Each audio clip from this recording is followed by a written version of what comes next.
আসসালামু আলাইকুম রহমতুল্লাহ বরকাতুহু। তে বন্ধুগণ, আশা করি আল্লাহ পাকের রহমতে সকলেই সহি সালামত আছেন। তো কবি গাজী একটা সালে ইউটিউব চ্যানেল 017140885009 এর পক্ষ থেকে আপনাদের সকলের প্রতি রইল একান্ত আন্তরিক শুভেচ্ছা ভালোবাসা। তে বন্ধুগণ, এখন আপনাদের সামনে স্বরচিত যে কবিতাটা পাঠ করবার চেষ্টা করব, কবিতাটার নাম হলো রাজনীতির মেরুকরণ।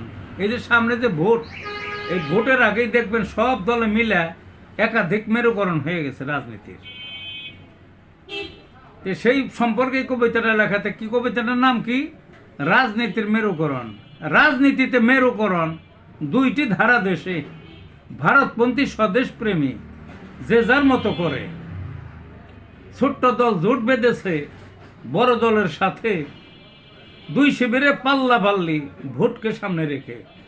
ভারতপন্থী দেমাগ বেশি, দরদন্তর জোরে পুনর্বাসন শেখ হাসিনার ফিরিয়ে আনবে তারে। ভারত তাদের নাটের গুরু, লাগায় যে রূপ করে, কান ধরে উঠ বস দিল্লি যাহা বলে। আরেক দল আপোষহীন চলছে নিজের করে, অন্য দলের আধিপত্য চলবে না এ দেশে। অন্য দেশের আধিপত্য চলবে না এ দেশে। নিজের পায়ে চলবে তারা, ভয় করে না কারে। আমজনতা দ্বিধাদ্বন্দ্ব, ভিড়বে কোন দলে। এই ছিল বন্ধুগণ কবিতাটা। ভালো থাকুন।